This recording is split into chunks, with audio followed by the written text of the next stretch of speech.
If you're new here, my name is Felipa and I am reading the Bible every single day for a year.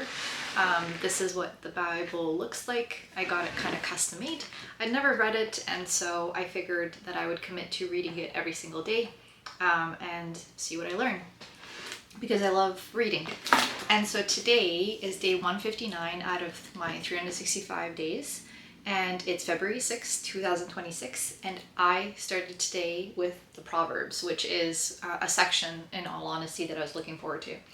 So we start off with the first proverb, which is the reasons for the Proverbs, and it says that it's to know wisdom and instruction, to receive wisdom, to be able to have justice and judgment, and then it goes on to say to give subtly to the simple, to the young man knowledge and discretion. A wise man will hear and will increase learning, and a man of understanding shall attain unto wise counsels. To understand a proverb and the interpretation, the words of the wise and their dark sayings. So I really like this piece because it's saying that the Proverbs are really subtle. So there's like stories and they're captivating, and there's a simplicity in them which will help the young individual understand what's happening. The wise man will also hear it, will gain understanding and learning, and then will be able to carry on that counsel onwards. Then the second proverb,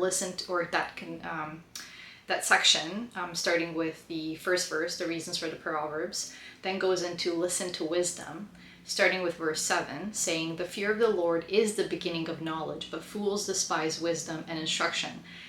Really, really love this part as well. So basically saying that you have to be humble. You have to be able to have the discipline and the understanding that you are not the all and the be all.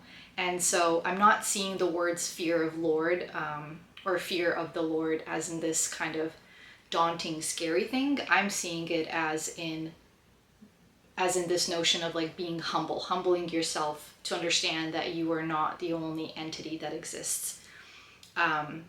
And then it goes on to say that the people who are going to be wicked and who will not appreciate wisdom, they will be evil, they will be misled, they will follow in bad ways. They will also be vain because the problems that they are creating are actually going to end up punishing them in the long run. It goes on to say that wisdom is always around trying to utter her words, and to say, in verse 22, how long, ye simple ones, will ye love simplicity?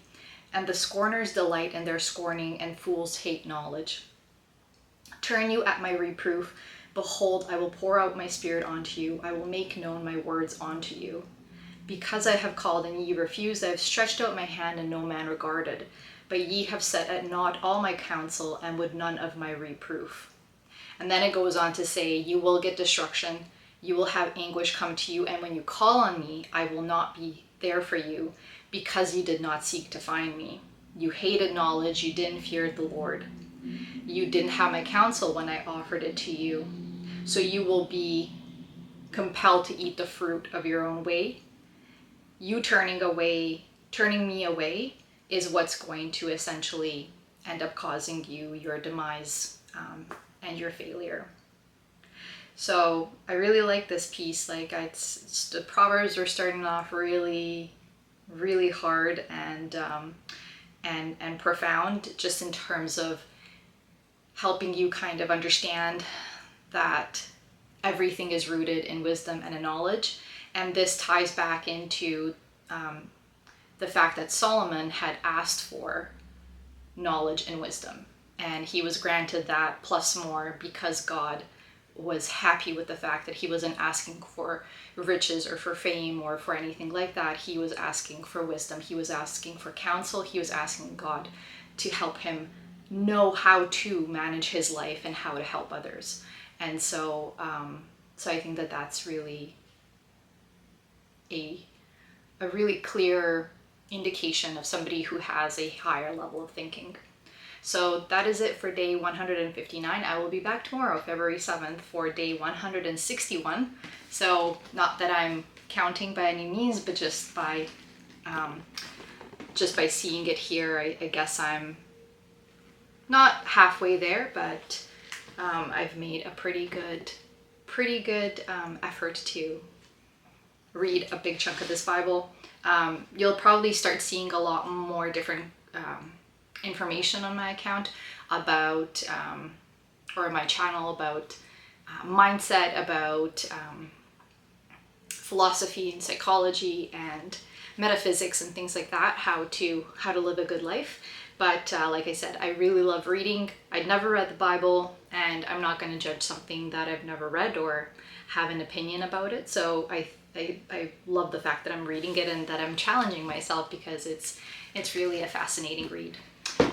Thank you for being here. If you have any advice or any questions about my journey so far, please let me know. I will be happy to participate and let you know what my answer is. But that is it for today. I will be back tomorrow.